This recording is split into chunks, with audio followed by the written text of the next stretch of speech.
Are you ready to start again, please? Otherwise, there'll be no coffee break.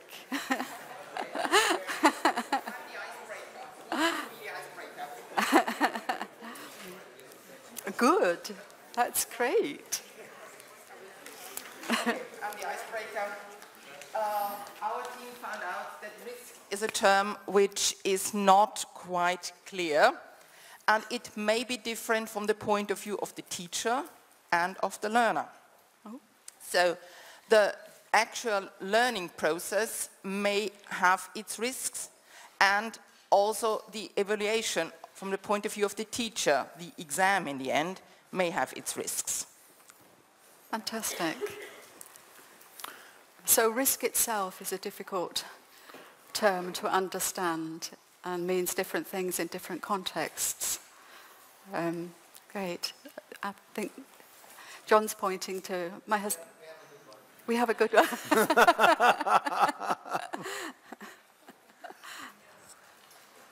Sorry. Hello.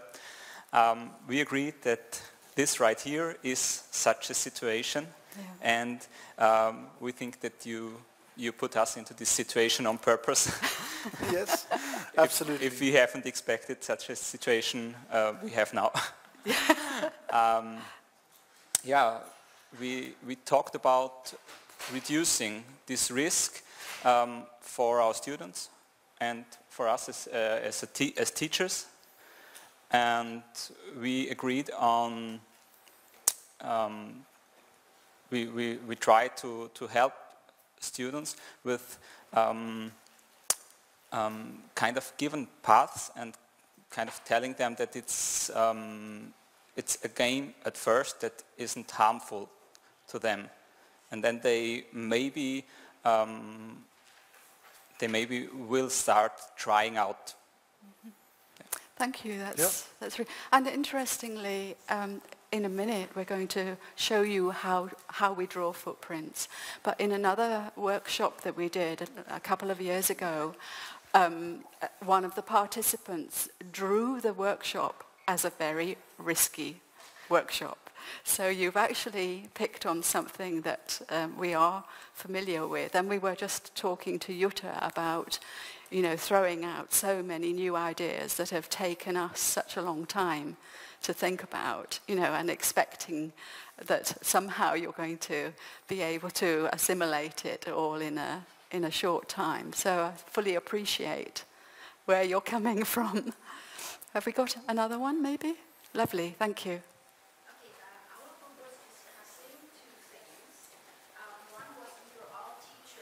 One HTL and other teachers, and we are also working with learning environments, but the parents sometimes don't understand. Mm-hmm. They say, I don't want my kid to be on the internet. So actually we have to do some work in this area and inform them before we start, is one thing. And the other is we're using mobile apps also. And as we have seen in the past, and some of us expect in the future even more, mobile apps are going to ask for our data. Mm-hmm. We can't use them without agreeing to certain data giving to them.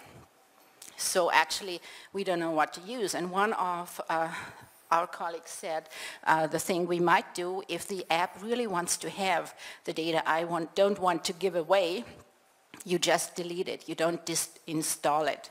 Choose another app is one of the things he said we could do. Okay. So actually we are aware of risks, and they also come with mobile apps. Mm-hmm. Of course we have to use them and want to use them. Mm-hmm. So we're in between deciding which is right. Yes. I think if you're interested in your learners moving out into the open, and my feeling is that we can't not be interested because it's the way things are going. It's occurred to me just now, there is an Irish lecturer, Catherine Cronin, who has done quite a lot of work on how to get her students to work in the open safely. And you might be interested in following her work and seeing what she does, how she uses Twitter, for example, in her classrooms, how she uses Facebook in her classroom, how she uses a whole range of social media to open up the classroom in a way within a formal situation is manageable, but introduce her students to openness. So I think you're raising the difficulties with moving into the open, the practical difficulties of moving into the open. Thank you very much. Yeah, no, go ahead. Okay. There is a very common stereotype about Austrians that we are very, very good at finding risks in doing things. But I'm glad to report that in our group there were almost no Austrians, and we still could come up with a couple of risks. So one of the risks that we found, more general in terms of being a learner, is that your resources may be wasted or could have been employed otherwise, more gainfully, the time or whatever that you spent, because you don't know what the result will be. Another risk is that you're getting something else than you expected. You come with certain expectations into the classroom, and then suddenly something else is being presented. And the third one is that the information you get is not true, but you don't know that. You touched upon it in your introduction, so that was also supported by a story from one of our participants. Yeah, there you are. Sorry. Yeah, so these are three risks that we came up with. Thank you very much. I think we need to move on. Yeah, let's take one more, unfortunately. One more, and then I think we'll need to move on. Can we take one more? Anybody? That's Over okay. there. Okay. Hello. Hello. We discussed the term risk in terms of being related to the term challenge, and having a challenge is, I think, in my opinion or in our opinion, essential for learning success or learning motivation. I do have to have some motivation to learn, and there might also always be the risk of failure, of course. But if I do not have any need to learn, I will not learn.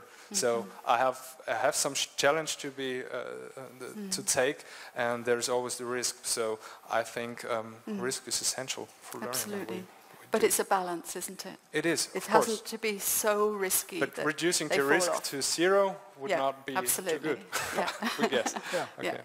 Thanks a lot. Okay. Thank you very much. Thank you. I think a lot of what we have done, certainly in our research, just to give you in a snapshot, we started off looking at very open environments, and we were both fascinated by open environments in different ways. So we thought open is the answer to the whole world. And then we thought, well, that's a bit silly. Nothing is the answer to the whole world. So what we've come to now is a different position. We are fascinated by openness. We're fascinated by how people learn in openness. But that's not really what we're trying to research. What we're trying to research is the balance between risk and challenge and safety, and risk and challenge and learning. If you put somebody into something that's too challenging, they'll learn nothing. They just go, ah. And if you go, ah, you don't learn. You have to be a little bit relaxed, at least, to learn. But you also have to be a little bit challenged. So it's about balance between risk and challenge and risk and safety. If you have somebody in a university, typically they come from a school. At the school, nobody says, what do you think? They say, do you have the answer? Yes, I do. No, I don't. University, they say, what do you think? And the student says, what do you mean, what do I think? I don't think, you think. It's a crazy situation, very risky to ask a student at university in the first year, what do you think? Because they're not used to the question. So what we're looking at is balance. So openness is wonderful stuff, but our real concern is what is the balance between risk, safety, challenge, comfort, etc. I'll give you some examples and then we'll move on. That's a general description of emergent learning.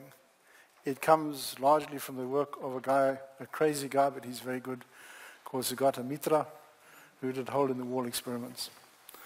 You can go back to that in the question session. Self-organizing. It's a funny thing to say self-organizing, but you can get starlings to self-organize. Why can't you get students to self-organize? Students, we hope, are a little bit more intelligent than starlings. Can they be independent? They can. Can they be adaptive in a constructive way? You can. Can you handle unpredictability? You can, but unpredictability has to be handled within constraint. It's not just anything, it's unpredictable within a safe environment, within a constrained environment. Do you need frequent interaction? Oh, well, on that side, yes, you do. If the starlings don't talk to each other all the time, the whole starling thing goes completely haywire. They talk to each other, they look at each other the whole time. And the last one is probably the one that's most scary for the lecturer, without anybody being able to see the whole picture. None of the starlings can see the whole picture. I can see the whole picture when I look at the starlings. 5,000 starlings, I can see what they're doing. I take my camera, I say it's a wonderful, it looks like this, it looks like this. I take a picture, I show you guys, everybody is fascinated. None of the starlings can see the whole picture. In an open environment, it's one of the characteristics. And for a lecturer, it's very scary. None of them, not even the lecturer, can see the whole picture. Very scary stuff. I'll ask us about this later. This is how a footprint comes out. You take that and you put it into one of those things, and it's clustered in 4 quarters, 4 quadrants. So those 4 quadrants, clusters we were talking about, is the 4 parts of that diagram.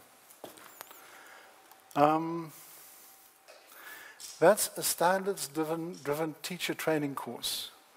And you can see it's very much in the middle, it's very much within prescribed learning. Teacher training, I don't know what it is like in Austria. In the United Kingdom at the moment, it's very, very prescribed. I would think that teacher training should be a little bit more open, but that's just me. The people who run teacher training courses say teacher training is something where you're dealing with the future of children. It has to be tightly prescribed. You can't let them wander off into this open stuff. So the course comes out all in the middle. The question is not whether that's good or bad. The question is whether it is appropriate. Is it appropriate and useful for teacher training to be prescribed or not? I'd just like to mention a point here. This footprint was drawn by a teacher trainer following long discussion of all the characteristics. So this program leader, teacher trainer, recognized in looking at this that her course was very prescribed, as it had to be, because it was standards driven. But she was also shocked at how prescribed it was when she actually drew it, because she immediately thought, what about creativity? I need my teachers to go into classrooms and be creative. And there's nothing, or very little. It's experiential, that one that's pushed out, but there's very little there. So she actually, having drawn the footprint, discussing the design and all the characteristics, went away and changed her program. And what she did was she introduced electives into her program, which increased the amount of creativity and choice that students had. So the footprint worked really well from that point of view. This is an example of how you can use footprints for a conversation. The yellow footprint, there's 2 footprints there, one yellow and one is red. The yellow one is the design intentions. The person who designed this thought that that is how this would be experienced. So a little bit of challenge here, a little bit of challenge there, a little bit of prescription here and there. That's how they thought it would be experienced, the yellow. The red is how some of the learners actually experienced. It's completely different. Some of them thought it's much more risky than that. Some of them thought it's more prescriptive than that. So again, this is raw material for making value judgments at a later stage. Before you make the value judgment, you need to know what's happening. You need to ask the person who designed it, please draw what you think the experience is going to be. Then you ask the learner, you're not going to see that yet, please draw how you actually experienced. All we're asking is to describe, in my view, scientifically, that's just without any outside influences, just describe how you actually experienced, just describe how you designed it. Then we put the two together, then we have a conversation. We say, whoops, you thought it was going to be like that, that's how it actually was. What happened? Then we have a conversation. From the conversation, you might, at a later stage, make some design decisions. You might say, I need to change it, I don't need to change it, it was too scary, not enough challenge, whatever. But the purpose of designing, of doing the footprints is to gather rich data. The rich data, at a later stage, can feed into a conversation on design. I need to move on. That's 4 different stages in a course on modern poetry. And you can see that the learner experience, which is captured in those 4 footprints, changes. Generally speaking, researchers say, I want to find out how people experience my course. So there's a whole thing called learner experience research. And they say, what was the singular experience? What was your singular experience, your singular experience, your singular experience? You put it in SPSS and you get a nice answer. What we found here is it doesn't work like that. People experience learning in a way that changes as they go through the course. It changes all over the place. That diagram goes all over the place as the person experiences it. If you want good data, good research data on how people experience learning, don't ask them, how did you experience the whole thing? They're going to give you something which is close to garbage. Sorry, but they are. If you say to them, how did you experience it and how did it change if it changed? If they say it didn't change, that's okay. They can give you 1 footprint. But if they're honest, most of them will say no. It started like this, then it went over there, then it went over there, then it went over there. And if you can capture that, then you can say, now I have the learner experience and I have the dynamics of change. Dynamics of change is a powerful design tool. You want to go through this? Okay, we're going to a very, very quick activity which is going to get you out of your seats very quickly. Hopefully by now, I hope you will have understood that we're working on a spectrum from prescribed to off the edge of a course. So we go from prescribed learning into the sweetly emergent zone, sharp, challenging, emergent learning, chaotic learning, and off the edge. We'd like you to think about a course that you are very recently involved in. You might be running it yourself now, or you might have experienced it very recently yourself. Was your learning safe or not? You've been talking about it, so you'll be able to, not everybody's had a chance to feedback, so you'll have a sense of the course that you're thinking about. Was it safe? In the prescribed zone? Did you have sweetly emergent learning in it? Did you have sharp? Was it challenging? Was it chaotic? Or did you fall out of it? And then this line is going to go across here, and the next time I play this through, at the point at which your course appears on that line, I'd like you to stand up. And when it leaves that point along that line, sit down. This is what we call embodied learning. Okay? And the idea is for you to consolidate this spectrum. Okay, so I'm about to play it again. You'll see it went through quite quickly. So in your head, is your course prescribed, sweetly emergent, challenging, chaotic, or off the edge? And be ready to stand at the right point. You can sit down again immediately afterwards. It'd be quite interesting to see how many people stand up in each group. Okay? Are you ready for this? Okay? Everybody ready? Off we go.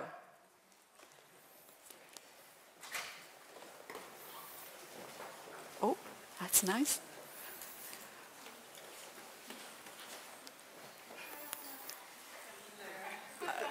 Okay. Well, wonderful. That was interesting because there were not that many prescribed. There were quite a number in the Sweetly Emergent, so you're all having wonderful learning experiences. A few fewer in the challenging, but there were some. There were some chaotic experiences. And I didn't notice whether anybody had fallen off the edge, did you? I'm not sure there was anybody on the edge. No. Okay, that's just, and now we're finishing off with a few slides. Okay, we're going to go into questions, but before we go into questions, I just wanted to highlight some of the things that come out of our research and also perhaps what we've learned from you this morning. One of the things we're looking at is we're looking at the tools like footprints as probes. And if you want to know about probes, there's a whole theory about probes. It comes from somebody or other. But probes, quite simply, are things that you do where you don't necessarily know what the answer is. You know what the kind of answer is going to be.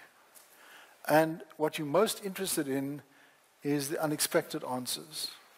So you know you're going to get some answers that are probably going to be more or less what you expected, but you're really interested in saying, what is the stuff at the edge? What's happening at the edge? And the little exercise we did, both these exercises that we did, the one about standing up and down and the one about discussing risk, those were good examples. They are probes in the sense that we put out that activity to you. Then we stand back. We're not in control anymore. We know more or less there is some structure in what we're doing, but there's a whole lot of openness as well because we're asking you to take it and run with it. That's a probe. It's something that we give you within some framework of constraint, and we ask you to take it and run with it. It's a design philosophy, which is coming out of all this stuff. I'll leave it at that. If you don't understand it, you can ask later. What do footprints do? They encourage deep reflection. Drawing a footprint takes some time. It's quite difficult. It's not a tick box exercise. You can't say, okay, while I'm talking to Jenny and correcting my students' work and having my coffee, I'll just fill in this damn questionnaire. Tick, tick, tick, tick, cross, cross, cross, cross, cross. Thank you. Finished. Thank goodness it's finished. Email. A footprint is much more difficult than that. You draw it and then you think, was it really that scary at that part and that prescribed at that part? And you do it again. After 4 or 5 times, maybe you kind of got it right. Then you show it to somebody else and say, hey, what's that? So, then you have to explain what it is. So drawing a footprint is different. It's deep reflection. Some final thoughts. If we're going to do open learning, and the question about children and using the internet is a key question. I mean, you'd be crazy to let a child just use the internet. But a child is going to use the internet anyway. I'm sorry, there's nothing you can do about it. So what you've got to do is you've got to make some strategy, some constraint, some framework within even small children can use the internet in a way which you know is safe. That's what an adult does. An adult has these things called children, and the children are in this world which is very unsafe, and the adult tries to bring up the child by making the environment interesting but safe. And if you've ever been a parent, most of you have been parents, I'm sure, it's a hell of a challenge. I find it a huge challenge to bring up my children in a way which is safe and interesting. You make it too safe, it's not interesting. You make it too interesting, it's not safe. So that's one thing you do. Reflection should be in the hands of the learner. You need at some stage to let go. You need to say, this is the activity about risk, you discuss it. I'm not going to walk around and say, what are you saying, what are you saying? I'm leaving it to you to discuss. I have to let go. So you create something, you let go, and you bring it back again. It elicits tacit understanding. It's unpredictable. As I said earlier, we're trying to balance prescribed and emergent. And each person and each group of people becomes a self-organizing system. We all become starlings at the end of the day. So the meaning of life is to become a starling, successful starling. And the learners can take control of their own learning. Many people say there's no such thing as teaching. People learn anyway. All you can do is to help them learn. It's another philosophy. You don't have to believe in it. And questions? Yeah, that's, I think we're just about on time.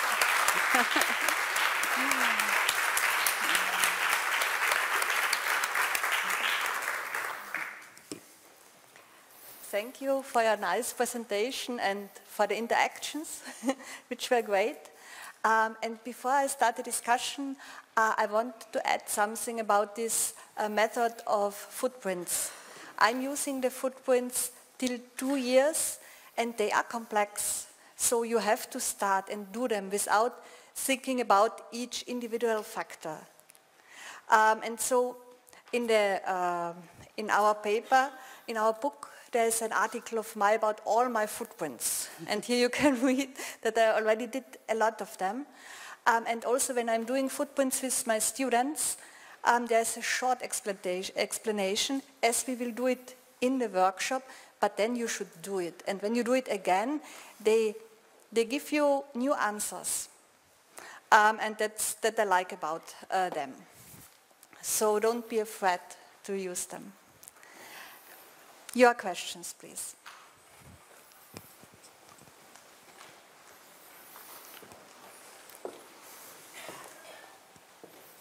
Thank you. Beate Salchinger, I'm coming from the physiotherapy department, and I was just wondering, do you think we could use footprints as a reflection tool for clinical placements? Because we have some sort of a purpose with them, but there's a lot of open learning because we are reliant on the placement side and the person doing the supervision there and the patients and our expectations. I was just wondering if we could really gain a lot more insight in different things of learning, that we might have to use different purposes in the footprints. So you're saying, can you use them with students who are in placements? Yes. In physiotherapy? In physiotherapy, when they're coming back, yes, to reflect on their learning experience in the clinical side. Definitely. Basically, you can use it for any learning experience at all. It will tell the students, it'll tell the individual student a lot about their own experience. If the students compare their footprints with each other, it'll tell them about how the different experiences they're having. And if you yourself, like Jutta is a very good example, because she draws, correct me if I'm wrong, Jutta, but she draws a footprint, like she drew a footprint of this conference. Already it's on her blog.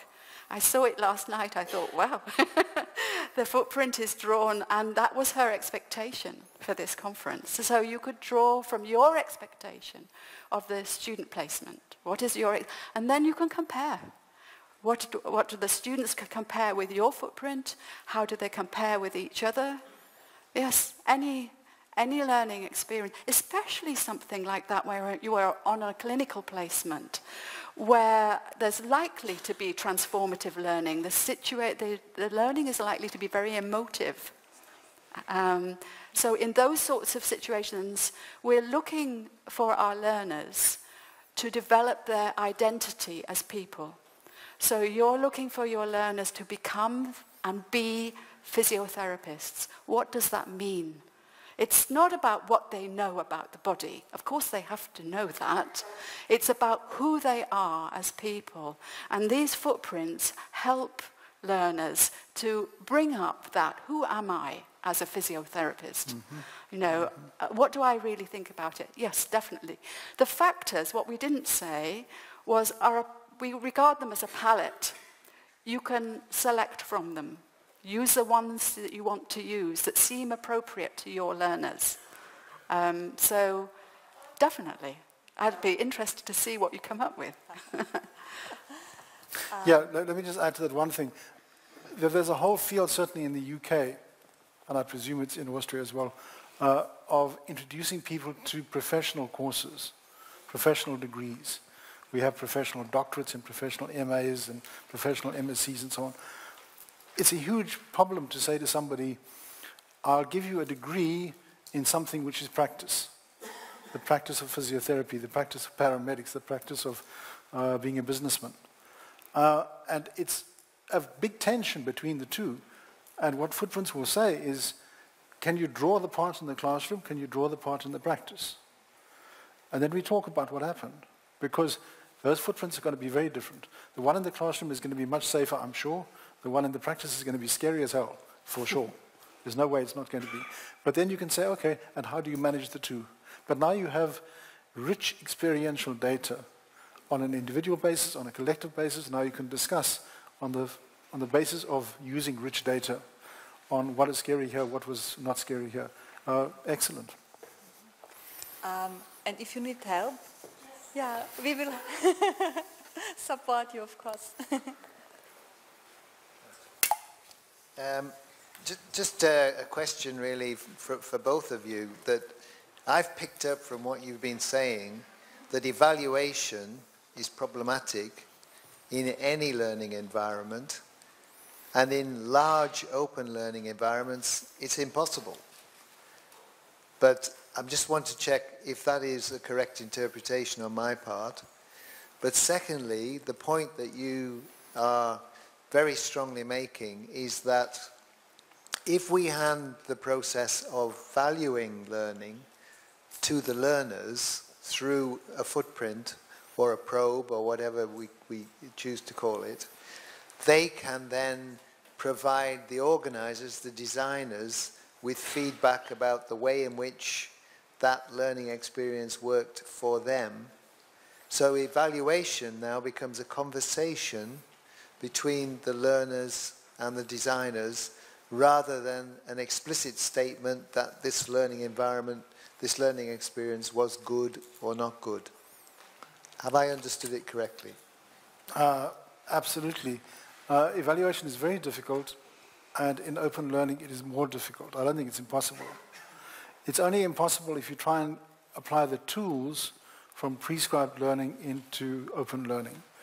So if you take the evaluative tools from what is taught in a physiotherapy course and you apply them to the work experience, they're going to tell you very little. They don't work at all. What we try to do, maybe we're too ambitious, what we try to do is to develop a tool which will tell you something about what happens in the classroom and something which will tell you in your work experience. And if we can get that data, and I can't stress it enough, the first thing to do with footprints is to find out what happens and to describe it scientifically. Make your evaluations later. Have a conversation later. Have an analysis later. There's plenty of time for that. But before you get there, you've got to have good data. If you want good data, ask people to describe in detail the dynamics of learning, which is a dynamic and changing and adaptive process. If you don't do that, you start with bad data, your analysis isn't going to get anywhere. So I think I agree with you entirely, but you might not think so. Okay, so it's already late, and we will have the coffee break, and if you have further questions, please go directly to Jenny and Roy and ask them. Thank you very much. Thank you.